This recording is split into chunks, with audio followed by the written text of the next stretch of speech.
우리가 사는 곳 주변에 연탄 공장이 있다면 그 연탄 공장의 탄가루들이 우리 몸속의 폐에 흉터를 남길 수 있을까요? 그 연탄 가루들은 창틀이나 빨래 혹은 우리 얼굴에 새까만 먼지 자국을 남기듯이 우리 몸속의 폐까지도 새까맣게 타들어가도록 만들 수가 있을까요? 대구 안심 연료단지 주변 주민들이 연탄가루 때문에 진폐증에 걸렸다는 주장이 정부 조사 결과 사실로 확인됐습니다.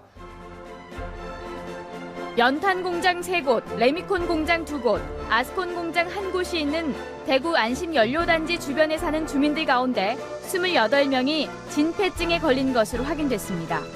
8명은 연탄 공장에서 일했고 12명은 광업과 건설업 등에 종사했지만 나머지 8명은 관련된 일을 전혀 한 적이 없었습니다.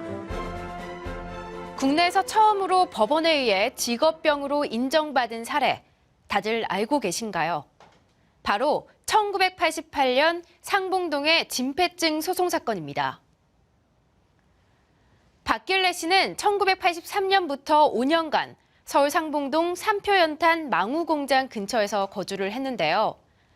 그 근처의 연탄 공장의 탄가루에 노출돼서 진폐증에 걸린 것을 1989년 법원에서 최종 인정을 받게 됩니다.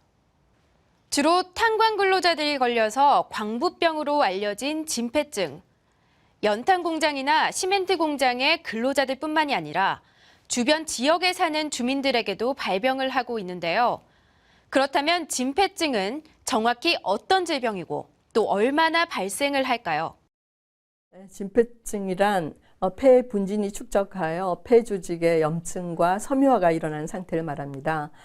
분진에 많이 노출되었다고 해서 모두가 진폐증에 걸리는 건 아니고요. 과거 직업, 또 분진의 농도, 분진의 크기, 분진의 독성, 또 호흡기, 보호구 착용 실태 여부, 그리고 개인차 등 여러 요인이 복합적으로 관여하여 발생 여부를 결정짓게 되는 겁니다. 고용노동부 발표에 의하면 2015년 질병재해자 수가 7,919명이었다고 하거든요. 근데 그 중에서 약 3분의 2가 요통과 상하지 근골격계 질환이었고요. 그 다음으로 많은 게 진폐증이었습니다. 그런데 자국 관련성 질환으로 근골격 질환을 분류해서 말하기도 하기 때문에 전형적인 직업병만으로는 진폐증이 가장 많이 발생한 거죠. 폐에 먼지가 쌓이면서 발병하는 진폐증. 이 진폐증의 원인은 정확하지만 여전히 진폐를 치료할 수 있는 방법은 없다고 합니다. 진폐증에 걸리게 되면 기침이나 객담, 흉통, 호흡곤란 등의 증상을 겪다가 사망을 하게 됩니다. 그렇다고 해서 모든 종류의 먼지가 진폐증의 원인이 되는 것은 아닙니다. 어떤 특정한 종류의 먼지가 바로 진폐증 발병의 원인이 된다고 하는데요. 어떤 종류일까요? 네, 진폐증은 흡입된 분진의 종류에 따라서 이름을 다르게 부르는데요. 가장 흔한 형태가 유리규산에 의한 규폐증이고요. 성면에 의한 성면폐증, 또 용접흉에 의한 용접공폐증이 있고요. 그 밖에도 면분진에 의한 면폐증, 또 농부폐증, 탄광부폐증, 알루미늄폐증 등 여러 가지가 있습니다. 우리나라가 초고속 경제 발전을 이뤄서 세계 13위의 경제대국을 이룰 수 있었던 데는 수많은 산업력군들이 있었습니다.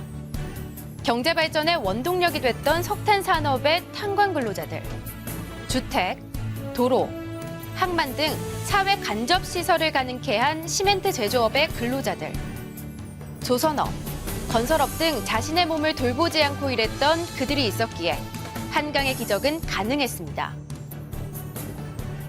하지만 이런 고도 성장의 내면에는 진폐증이라는 아픔이 함께하고 있습니다. 진폐증은 우리나라 직업병 가운데 가장 큰 비율을 차지하고 있죠. 네, 그 이유는 두 가지를 꼽을 수 있을 텐데요. 하나는 진폐증이 다른 직업병에 비해서 진단하기가 수월하기 때문일 겁니다. 직업력과 방사선 촬영만으로도 진단이 가능하기 때문이고요. 또 하나는 진폐증의 질병 메커니즘 특성상 일단 폐포에 분진이 침착이 되면 더 이상 분진 작업을 하지 않더라도 몸속에서 그 폐조직의 변화가 계속 진행이 된다는 겁니다. 그래서 요즘은 광업이 라는 산업이 쇠퇴해서 더 이상 광부들을 보기 힘들지만 과거에 광산에서 일했던 근로자에게서 앞으로도 얼마든지 진폐증이 발생할 수 있다는 거죠.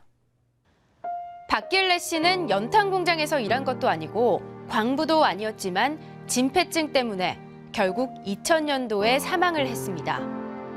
그녀는 살아생전 5걸음만 걸어도 숨이 가빴지만 공해의 무서움을 알리기 위해서라면 어디도 마다 않고 강연을 다녔다고 하죠. 진폐증과 같은 직업병은 근로자들뿐만이 아니라 그 주변 공장의 주민들까지도 위협을 하고 있습니다. 이런 직업병을 예방하기 위해서 기업들은 작업 환경을 개선하고 또 오염물 방지 시설 설치에 투자를 가하는 것은 물론이고 우리 스스로도 주변 공장에서 어떤 유해 물질들이 나오는지 알 권리와 알 의무를 가지고 관심을 가져야겠습니다.